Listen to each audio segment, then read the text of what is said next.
Hey everyone, welcome back to the channel. So we have another Aliens game that gets announced, and we had a bug in Fall Guys that was causing people to auto-purchase items.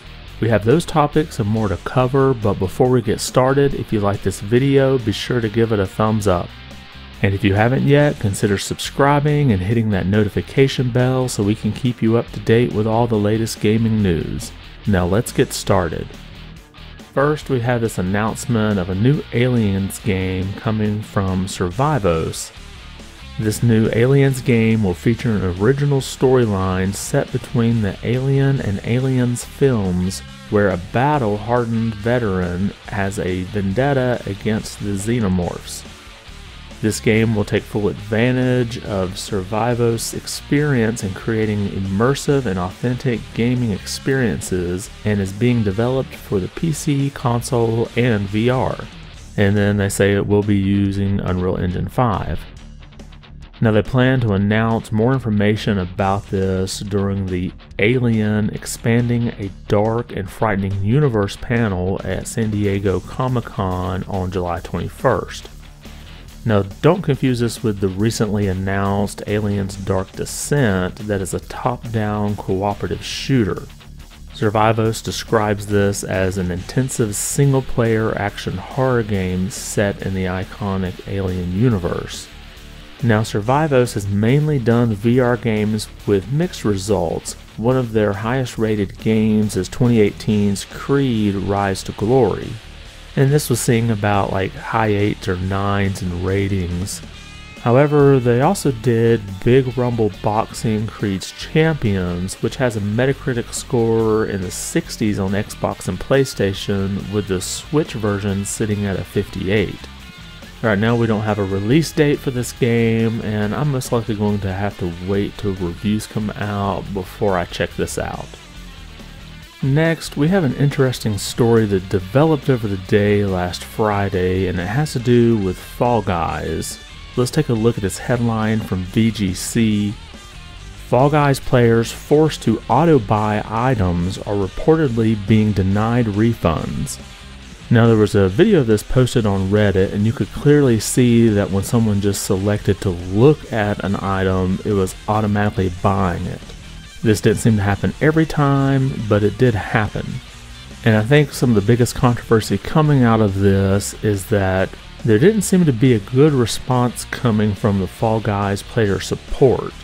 This one user posted this letter here of what they got back, and it contains phrases like, "The purchase was made by you, not a bug.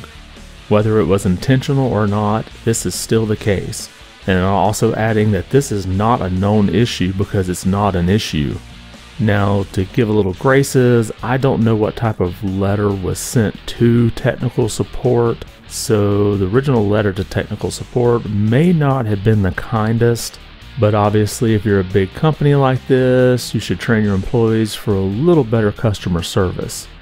Now, as the story gained traction over Friday, we finally did get an official comment from the Fall Guys Twitter account.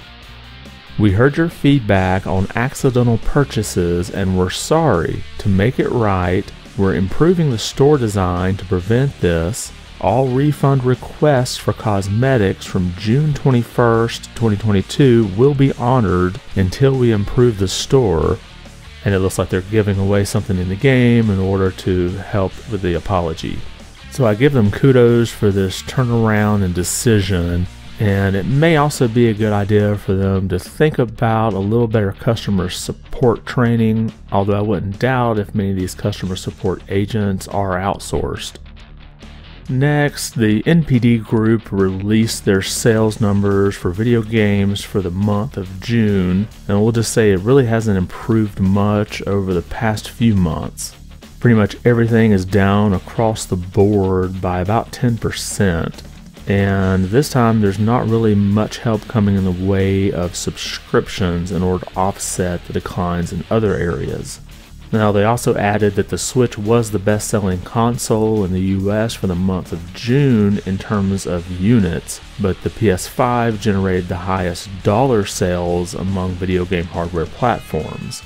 Obviously, since the PS5 costs $400 to $500 depending on which unit, and the Switch is $250 to $350, it makes sense that the PlayStation 5 would generate more dollars. Now they have a whole lot of other statistics here, but I want to home in here on the overall top dollar sales for individual software. You can see Elden Ring still comes in first place, and we also have the Lego Star Wars The Skywalker Saga coming in at second again. But we do see Mario Strikers Battle League moving into third space with its new entry. And as always, I have to add that Nintendo does not include their digital sales, so it could actually be higher than this. And then skipping down, I'll point out that Mario Kart 8 moved up 2 spots for June, and this again may be because of the new DLC that they have for that. But then we also see at number 9, Final Fantasy VII Remake make a huge jump back up. I know there were some sales on this game, so that's probably what fueled this. We also see Monster Hunter Rise jump back up, and that's probably because of the Sunbreak DLC.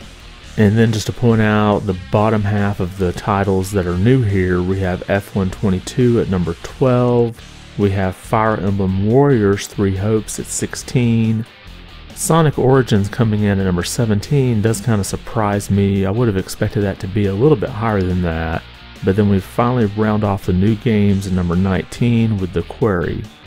But overall, the month of June was disappointing in sales numbers, but as we move into the holiday season, I expect these numbers to go back up.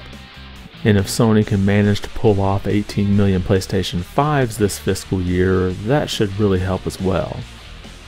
And we had another interesting story that developed toward the end of last week. We have a headline here from Nintendo Life: My Nintendo Store down for maintenance, possibly for weeks, and this is in European areas. Now if you visited, say for example here, the Italian store, you get this under construction message here, and Nintendo Life did say that they tested this out in France, Spain, Germany, Italy, and the Netherlands, among other EU countries. Now there's not been any official announcement coming from Nintendo, so we're not sure what's going on, but there is speculation that they could be trying to update the store to be more in line with the UK version. Now looking at the Italian site here through Google Translate, it says the My Nintendo Store is currently unavailable due to maintenance intervention that will take a few weeks.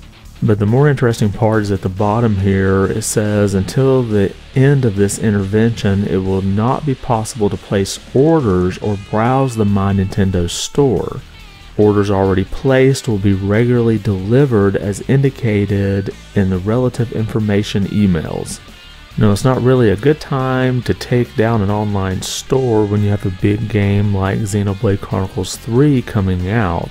Now I'm sure you'd still be able to purchase this digitally on the Switch itself, but let's say if the shop is down for just 2 weeks, it could be back up before Xenoblade Chronicles 3 releases on June 29th. Now I'm still puzzled as to why we haven't heard anything from Nintendo about this, but I am in a US region, so this doesn't directly affect me. But there are millions of people in these other countries that would not be able to purchase any digital games until this is fixed. And finally, we have an update on that Bungie acquisition from PlayStation. This is coming from PlayStation's official Twitter account. The agreement to acquire Bungie has closed, so now we can officially say welcome to the PlayStation family. Now it was announced back in late January that Sony would acquire Bungie for $3.6 billion. So this took about 5.5 months to complete. And there was a statement released by Bungie that emphasized their commitment to stay multi-platform. And part of that statement is here. It says, "In Sony Interactive Entertainment, we have found a partner who unconditionally supports us in all we are, and who wants us to accelerate our vision to create generation-spanning entertainment, all while preserving the creative independence that beats in Bungie's heart. Like us, SIE believes that game worlds are only the beginning of what our IPs can become. Together, we share a dream of creating and fostering iconic franchises that unite friends around the world, families across generations, and fans across multiple platforms and entertainment mediums. Now, it is worth noting that Bungie did say they have plans to bring at least one new IP to market before 2025, and that the studio is reportedly working on a new Destiny game for mobile. And while this deal is finally closed, I don't think this will be the last one we see this year. If you'll remember, Jim Ryan back in May did say that they were still looking for more acquisition targets. And that's all we have for today. Did anything we cover catch your attention? Are you interested in the new Aliens game, particularly one that's not a cooperative shooter?